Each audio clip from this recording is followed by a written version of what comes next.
Elling, did I mention it was funny? Visit telecharge.com today. Okay. For many a football fan, watching a big Sunday game is a lot more fun accompanied by pretzels and beer. Rita Braver brought the pretzels. Barry Peterson brought the beer. They buy them by the bag.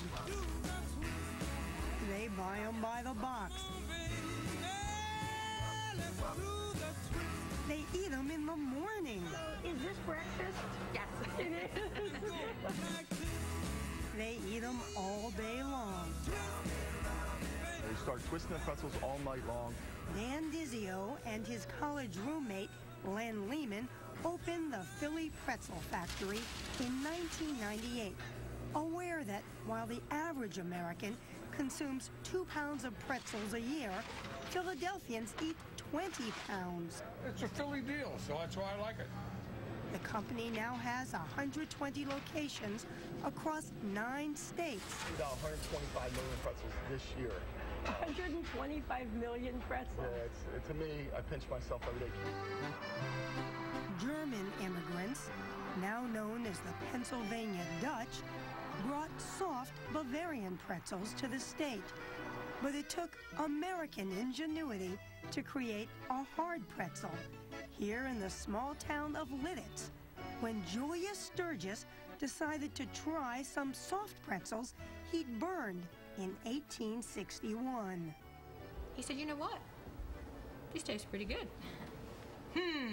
If we could make these kinds of pretzels, they'd last a whole lot longer, and we could make more money.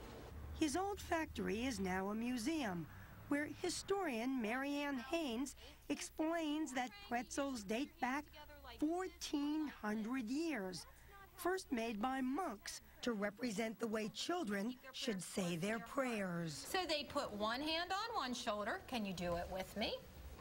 One hand on the other shoulder. This is keeping my prayers close to my heart. But what shape does that look like? A pretzel. The monks called it a prezziola, which is Latin for little reward. That's what I think of as the Pennsylvania Dutch pretzel. That's it there. Bruce Sturgis, great-great-grandson of Julius, and his dad Tom are still in the pretzel business, mass-producing some 4 million pounds a year.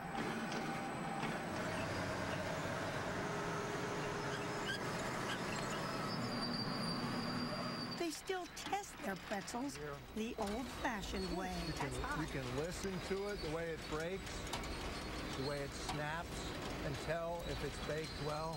This is very difficult to teach a young baker because this is what you learn over time. And time does have a way of standing still around here. A few miles away at Martin's Bakery, owned and staffed by Mennonites, hard pretzels are still hand-twisted. We don't require it at first, but they have to work up to 10 a minute. And if you think it looks easy, ready? Yeah. Get set. That one's maybe a little too big. So never underestimate those little miracles of dough. For that home is so bright, and it's almost inside. And what goes better with pretzels than a beer? I'm Barry Peterson, and some say it's time this lowly brew starts getting a lot more respect. The argument for beer begins where else? On a college campus, here at the University of California, Davis, with the man they call the Professor of Beer. This is a fully functional operational brewery capable of making very good beer. Charlie Bamforth teaches brewing, and he throws down the gauntlet on wine versus beer. The most sophisticated and complex of alcoholic beverages. More than wine? Yes. Oh, come on. No, absolutely. How? It's much more complicated to make. For proof, stop into the Wind Coop Brewery in Denver, Colorado, one of 1,500 craft breweries in the country. Beers are made on site with names like Two Guns Pilsner or Cowtown Milk Stout. And Marty Jones, who helps promote beer, starts with a touch of history. Our country was founded by men who planned our nation's future over beers in the taverns of the Northeast. And The Founding Fathers? The Founding Fathers were Thomas Jefferson was a brewer, Washington was a brewer, Ben Franklin was a brewer. Hold beer right here! Beer has always had its place in America's fabric, from the ballpark to the White House to the television. How you doing, Norm? Cut the small talk and give me a beer. As for the words wine drinkers use to describe taste, try some beer terms on for size. It has just a really good, almost oak flavor to it. We have flavors of caramel, malt, coffee, chocolate, toffee.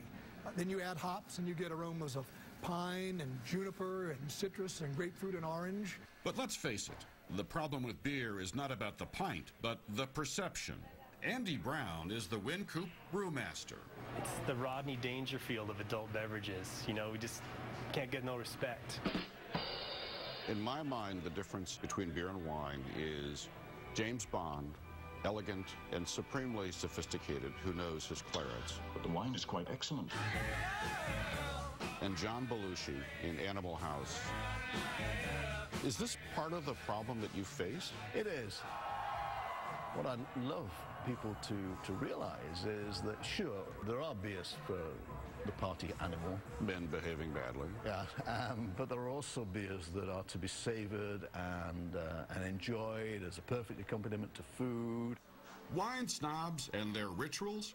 Well, beer lovers even take a shot at them. The difference with beer and wine is we taste it, of course we taste it, and we swallow. That's good. None of this ridiculous spitting, you know?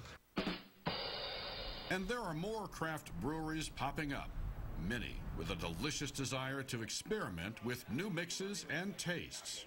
And so if you're a beer lover, this is the greatest time to be alive. It's wonderful. It's a very heady time, no pun intended. So while beer lovers wait and wait for respect, maybe it's enough to heed a word of advice. You picked the right beer if you enjoyed it enough to just want another.